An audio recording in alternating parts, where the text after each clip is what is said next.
चलित में किसी को दी नहीं जाती।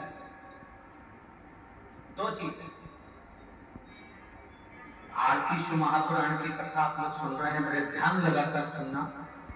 दो चीजें हैं जो चलित में किसी को दी नहीं जाती। एक, अपने घर का तवा, तवा जानते हो जिस पर रोटी बनाते हैं, कोड़ा तवा है, उस पर आपने कभी रोटी नहीं बनाई है तो आप किसी को दे सकते हो, मना नहीं।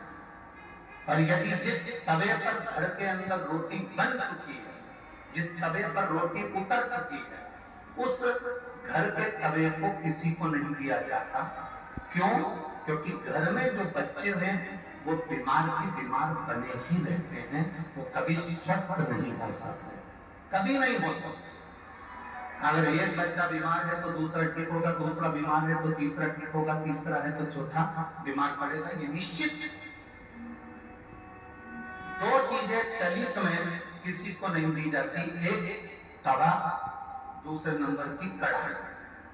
घर में जो कढ़ाई होती है जिसमें आप सब्जी बना ली है, कोई सामग्री तल ली आपने, पूड़ी बना ली, कोई सब्जी बना ली, कोई हलवा बना लिया, सीरा बना लिया, कोई पदार्थ बना लिया। कोड़ी कढ़ाई है ना, आपकी मर्जी पड़े उसको दे दो, चले। कोड़ी कढ़ाई है ना, आप किसी को भी दे सकते हो।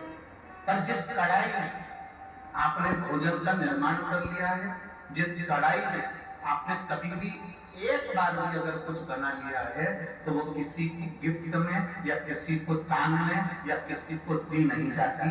नहीं तो उस घर के अंदर 1 रुपया कमाओ, 1.25 रुपये खर्च वाला काम चलता है। घर में कभी पैसा टिक ही नहीं सकता, और जिंदगी भर कितना भी प्रयास कर, जीवन में कितना भी प्रयास कर ले, घर में पैसा नहीं टिकेगा। वो भले कुबेर का खजाना लेकर आ जाए, चाहे वो दुनिया का भंडार भर कर ले जाए, पैसा आएगा जाएगा, घर के अंदर टिक नहीं।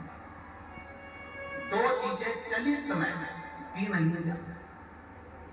आपको बोलना है कौन कौन सी चीजें हैं। पहले नंबर की तवा, तवा, दूसरे नंबर की कढ़ाई।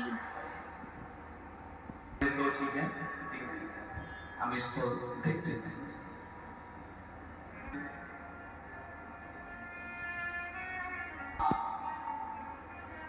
यदि वो कोरी है,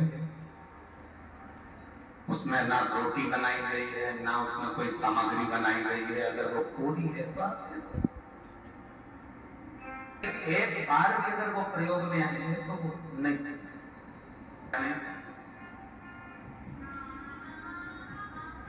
शिव पुराण